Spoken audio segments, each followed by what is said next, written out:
सुप्रभात बच्चों, आज की कक्षा में आप सभी का हार्दिक अभिनंदन है। प्यारे बच्चों, हिंदी का यह श्रावण मास चल रहा है। हमने 12 मासा जब कविता पढ़ी थी तो उसमें हिंदी के 12 महीनों के बारे में पढ़ा था।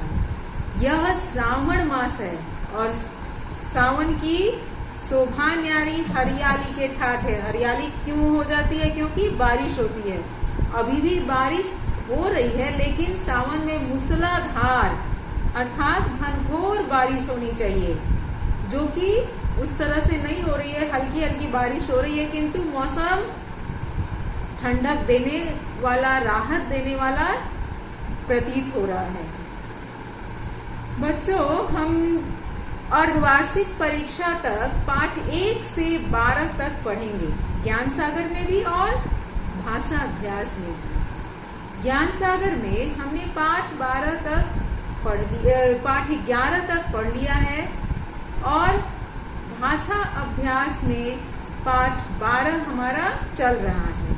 तो आज मैं पहले भाषा अभ्यास के प्रश्नों को पाठ 12 तक कर लूंगी। इसके उपरांत जो पाठ 11 के शेष प्रश्न थे उसको बताऊंगी।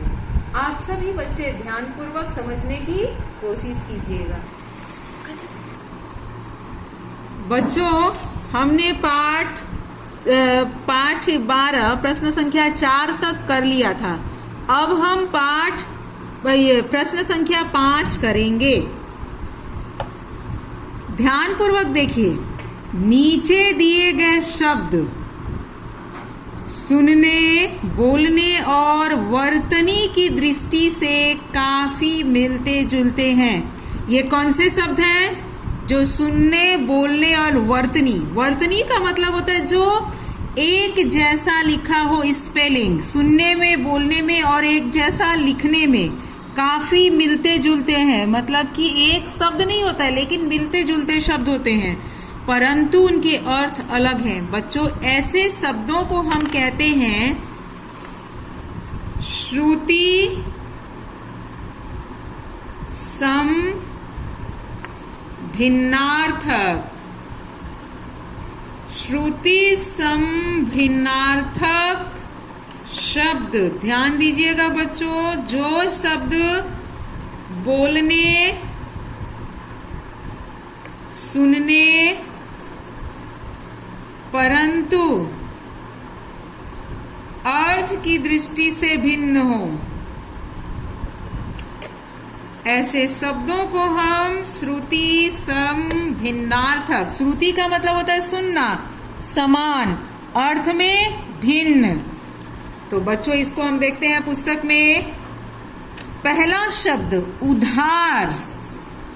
उधार मतलब ऋण, वह उधार लेने आ गया। दूसरा शब्द उद्धार। उद्धार का मतलब किसी का निवारण करना, किसी को मोक्ष देना। हे भगवान, मेरा उद्धार करो। दूसरा शब्द है उदार। उदार मतलब बड़े दिल वाला। वाक्य प्रयोग, वह उदार हृदय वाला है, उसका हृदय उदार है। उधार जब हम किसी से ऋण लेते हैं। तो यह श्रुति सम, उदार, उधार सुनने में एक जैसा है, लेकिन वर्तनी की दृष्टि से थोड़ा सा ये अलग है और अर्थ भी अलग है। अपेक्षा, उपेक्षा। अपेक्षा, उपेक्षा, जरा सी चूक होगी तो अर्थ बिल्कुल बदल जाएगा। अपेक्षा मतलब आशा रखना, उपेक्षा मतलब निरादर करना। बच्चों, आप अर्थ इसका लिखते जाइए। उदार, विशाल हृदय वाला।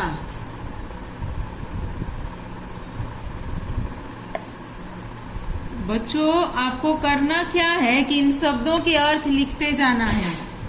उधार अर्थात ऋण लेना। ऋण मतलब किसी से उधार लेना।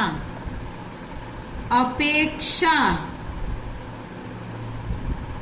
अपेक्षा का मतलब होता है आशा। अपेक्षा, आशा रखना। उपेक्षा, उपेक्षा का मतलब जब हम किसी को नेग्लेक्ट करते हैं, निरादर करना, किसी को नेग्लेक्ट करना ही उपेक्षा है। जैसे मैं अपने सभी विद्यार्थियों से अपेक्षा करती हूं कि वे परीक्षा में 100% अंक लाएंगे। 100% का मतलब 100%। हमें कभी किसी की उपेक्षा नहीं करनी चाहिए। प्रमाण, प्रमाण का मतलब होता है सबूत, साक्ष्य, सबूत, साक्ष्य। सत्य के लिए किसी प्रमाण की आवश्यकता नहीं है। प्रणाम, प्रणाम का मतलब सभी जानते हैं, नमस्कार। किसी को जब नमस्कार किया जाता है, हमें अपने बड़ों को नित्य प्रति प्रणाम करना चाहिए। प्रसाद, प्रसाद का मतलब भोग। मैंने भगवान को मीठा का प्रसाद चढ़ाया। मैंने भगवान को प्रसाद चढ़ाया।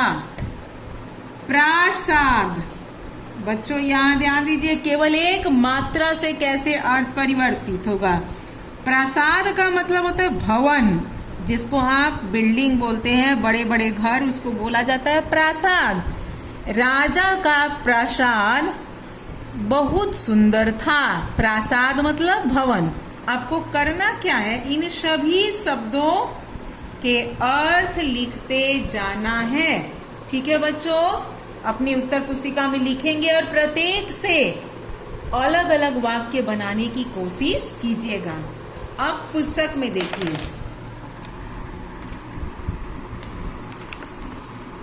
उदार, उसका हृदय उदार है। उधार, बनिया ने उधार में सामान नहीं दिया। अपेक्षा, मेरे पिताजी ने मुझसे अच्छे अंक लाने की अपेक्षा की। अपेक्षा मतलब आशा रखना। उपेक्षा, उसने मेरी उपेक्षा की, निरादर किया। प्रणाम, अपने से बड़ों को मैं प्रणाम करती हूँ। प्रमाण, सत्य को किसी प्रमाण की आवश्यकता नहीं है, यह भगवान का प्रसाद है। प्रासाद, यह राजा का प्रसाद है। तो बच्चों, हमें करना क्या है कि प्रश्न संख्या 5 के ये जो वाक्य है और शब्द है, इनको आप लिखिएगा। आगे के प्रश्नों को देखिए। प्रश्न संख्या 6, नीचे दिए गए शब्दों के मिलते जुलते युग्म शब्द छांटकर लिखे। यहाँ पर दिया है, इसमें से छांटकर लिखना है। उलट पलट, घास फूस, चमक दमक, जीव जंतु, पालन पोषण, भूख प्यास। बस इसी में से आपको शब्द छांटकर लिख देने हैं।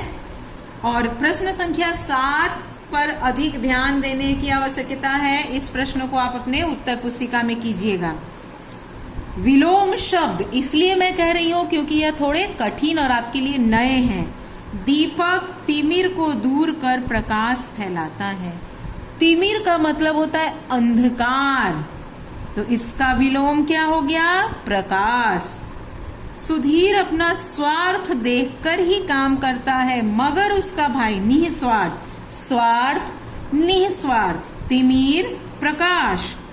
न्यूनतम तापमान पर तरल पदार्थ भी ठोस धारण कर लेते। तरल मतलब लिक्विड और तरल का विलोम ठोस। ठोस मतलब सॉलिड। तो ये ध्यान देना है बच्चों। और अगर न्यूनतम होता तो इसका विलोम क्या होता, यह मैं आपको अपनी ओर से एक अधिक दे रही हूं। ध्यान दीजिएगा इस प्रश्न को। न्यूनतम का भी विलोम आपको लिखना है। तरल का लिखना है, स्वार्थ का लिखना है, तिमिर का और न्यूनतम का भी। जीवन में अनुकूल समय कब प्रतिकूल। अनुकूल का मतलब जो हमारे लिए हमारे लिए ठीक हो, और प्रतिकूल का मतलब जो विपरीत हो, उल्टा हो, अनुकूल, प्रतिकूल। अब क्रिया पहचाने। नीचे दिए गए वाक्यों में सकर्मक क्रिया और कर्म छांटकर लिखिए। रवि अपने कपड़े खुद धोता है, क्रिया शब्द धोता है। क्या धोता है? कपड़े। मीरा ने गाना सुनाया, क्रिया शब्द सुनाया, गाना नहीं सुनाया। क्या सुनाया? गाना। शारदा खाना बना रही थी, क्रिया शब्द बना रही थी। क्या? खाना।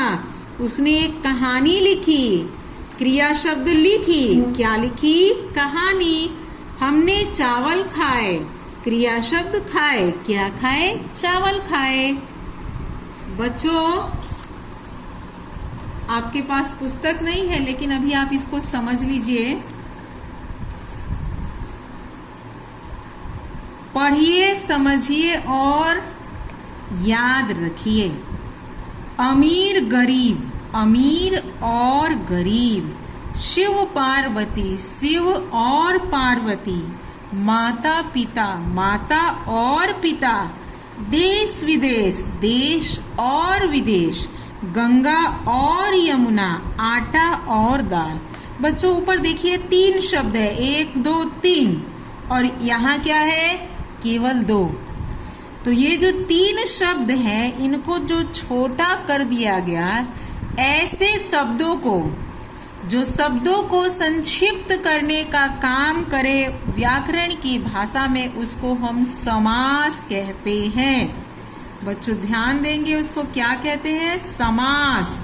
समास का मतलब होता है 2 या 2 से अधिक, 2 या 2 से अधिक पदों के मेल को। अब यह पद क्या है? अब मैं आपको यह बताऊंगी। शब्द, पद। बच्चों ध्यान देंगे, शब्द और पद में क्या अंतर है? कमल, यह शब्द है, यह कमल का फूल है। बच्चों यहाँ पर कमल जो शब्द है, इसको शब्द कहेंगे, लेकिन यहाँ जो कमल शब्द है, इसको पद कहेंगे। ये पद है और ये शब्द है। अब किस प्रकार से यह समझिए। जो शब्दकोश के शब्द होते हैं, शब्दकोश का शब्द अर्थात स्वतंत्र शब्द। स्वतंत्र का मतलब होता है जब तक शब्द को हम किसी रूप में, वाक्य में प्रयुक्त नहीं करते हैं, तो वह शब्द कहलाता है। शब्दकोश मतलब डिक्शनरी। जितने स्वतंत्र शब्द हैं, चाहे कोई भी शब्द हो, जब तक कि वाक्य में प्रयुक्त नहीं होता है, तब तक वह शब्द कहलाता है। जैसे ही किसी वाक्य में वह प्रयुक्त हो जाता है, उसको हम पद कहते हैं। ध्यान रखिएगा बच्चों, ये जितने शब्द आपको दिख रहे हैं, केवल कमल नहीं, ये सारे के सारे शब्द पद कहलाएंगे। और यह समास क्या है? समास 2 या 2 से अधिक पदों का मेल। 2 या 2 से अधिक पदों का मेल। अब आप समझ गए कि यह पद क्या है? ये जो शब्द है, मतलब कि जो शब्द आपको दिख रहे हैं, जो 1 2 3 4 5 शब्द हैं, तो 2 या 2 से अधिक शब्दों के, ये 2 या 2 से अधिक पदों के मेल को समास कहते हैं। उदाहरण मैं आपको दे रही हूं, आपको और अच्छे से समझ में आएगा। हाथ के लिए कड़ी।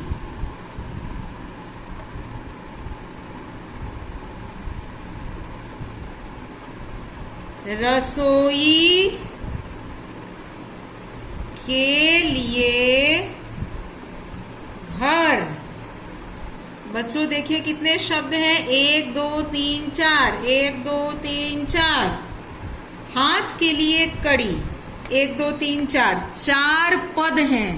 ये जो 4 पद हैं, 2 या 2 से अधिक हैं, इनको जब हम मिला देंगे तो बन जाएगा हथकड़ी।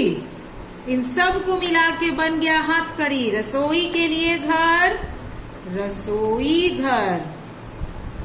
याद रहेगा बच्चों, इसी को समास कहते हैं। ये जो आप देख रहे हैं ना, इसी को समास कहते हैं। तो समास क्या है? 2 या 2 से अधिक, 2 या 2 से अधिक पदों का मेल। जब बहुत सारे शब्दों को हम संक्षेप कर देते हैं, छोटा कर देते हैं, तो जो नया शब्द बनता है, जो नया शब्द बनता है, वैसे शब्दों को हम समास कहते हैं। आप अपने दैनिक जीवन में ऐसे अनेकों शब्दों का व्यवहार करते होंगे। बच्चों ये आपको कक्षा 8वीं में पढ़ना है, इसलिए मैं विस्तार से अभी इस पर चर्चा नहीं करूंगी। अब आप प्रश्न संख्या 9 को देखिए। सामाजिक जागरूकता बढ़ाने अथवा किसी उत्पाद को लोकप्रिय बनाने में विज्ञापनों की सबसे महत्वपूर्ण भूमिका होती है। दिए गए विषयों पर विज्ञापन बनाइए, विज्ञापन के साथ चित्र भी बनाइए अथवा चिपकाइए।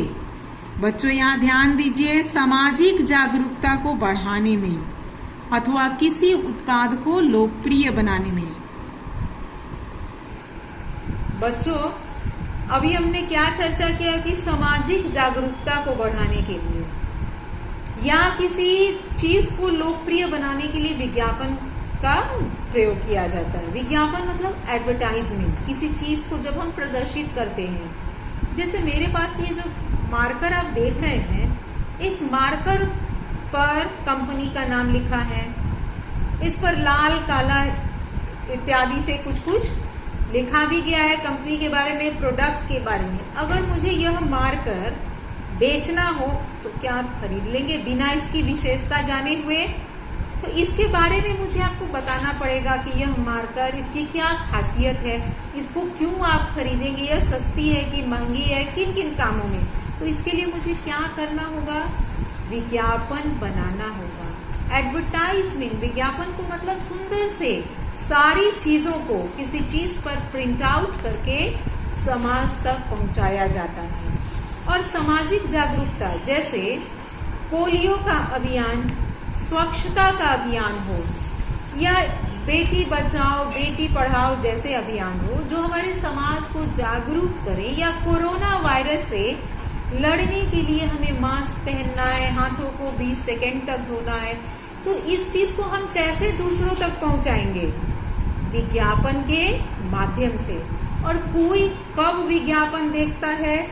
आप याद कीजिए कि टेलीविजन में आप कुछ कुछ विज्ञापन ज्यादा पसंद करते हैं। वो कौन से विज्ञापन होते हैं? जिनको आप बार बार देखना चाहते हैं।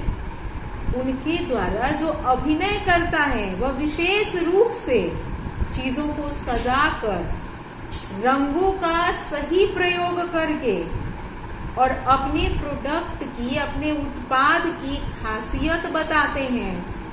तब आप उन चीजों को देखकर आकर्षित होते हैं कि अच्छा, यप्पी नूडल का जो स्वाद है वह मैगी जैसा है या उससे बढ़िया है, चलो क्यों ना आज खरीदा जाए।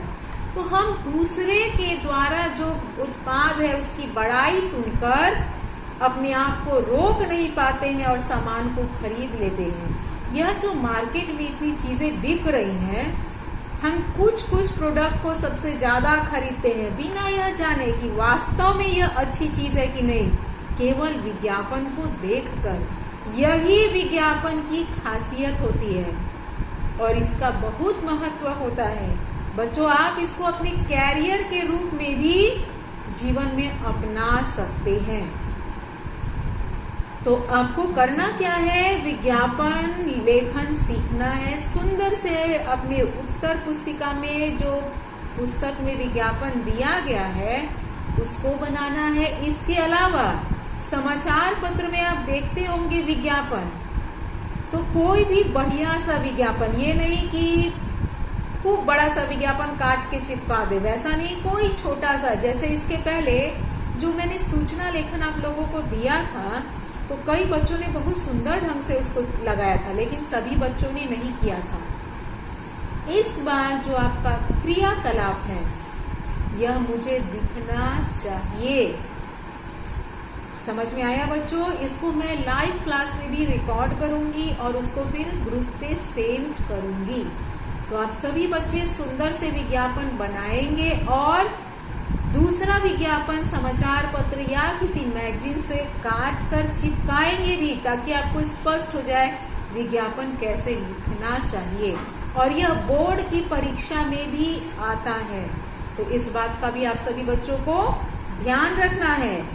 अब ये जो विज्ञापन है, इसमें है देश में साफ सफाई के प्रति जागरूकता बढ़ाने के लिए। तो आपको बहुत सारे इस पर मिल जाएंगे विषय भी कि किस तरह से साफ सफाई हमें रखना चाहिए और उसका क्या फायदा है। आप सभी देख रहे हैं कि हम जो इस बीमारी से जूझ रहे हैं, इसमें बचाव क्या है कि अपने आप को स्वस्थ रखें और साफ रखें। जितना हम अपने आप को साफ रखेंगे, उतना ही इस कोरोना नाम की बीमारी से बचेंगे। दूसरा है स्वास्थ्यवर्धक पेय पदार्थ। बच्चों, स्वास्थ्यवर्धक पेय पदार्थ का भी हमें अभी तक तो जानकारी थी, लेकिन अब और अधिक जानकारी मिल रही है कि हमें अपने शरीर की इम्यूनिटी को हिंदी में बोलते हैं रोग प्रतिरोधक क्षमता।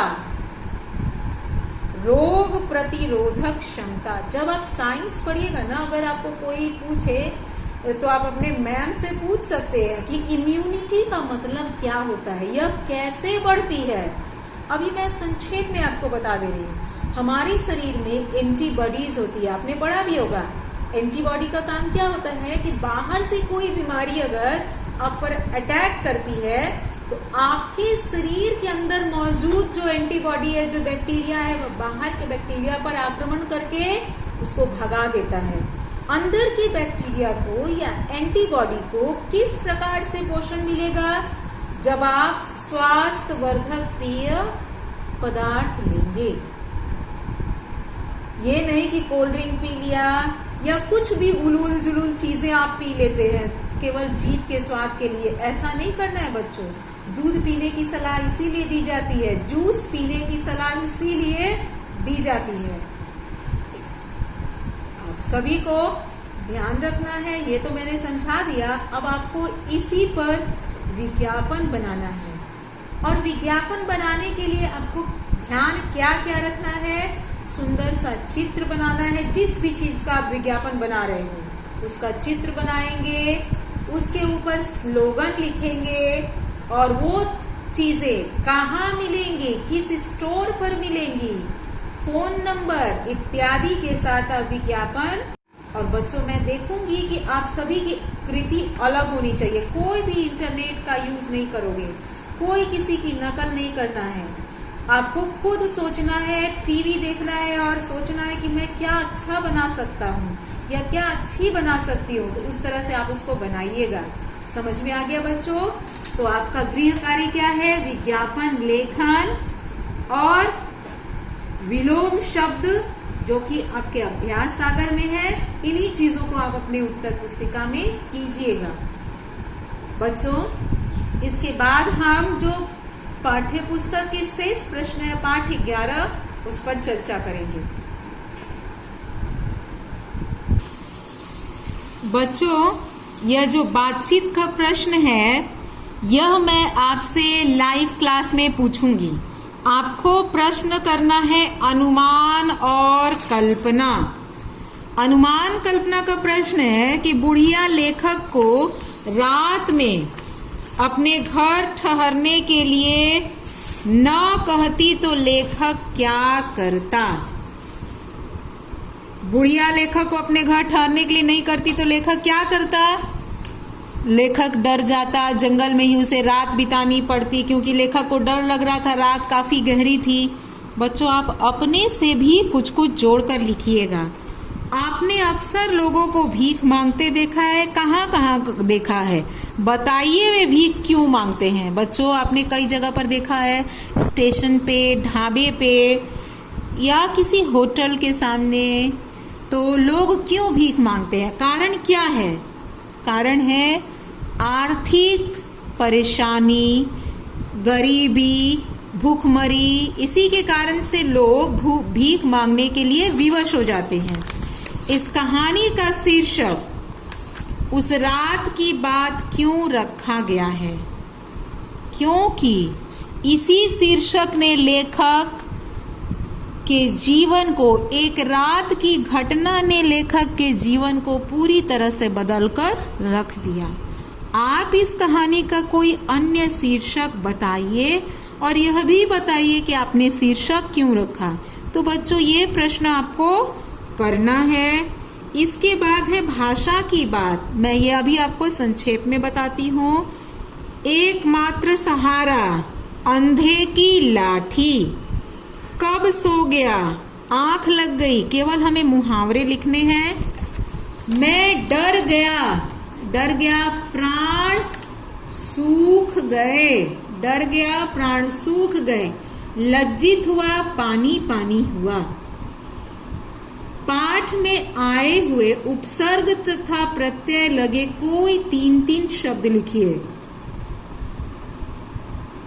उपसर्ग से बने शब्द, प्रत्यय से बने शब्द। बच्चों, आप पुस्तक में देखिएगा कि कौन कौन से शब्द हैं। आपको और भी शब्द मिल जाएंगे जिनमें उपसर्ग भी लगा होगा और प्रत्यय भी।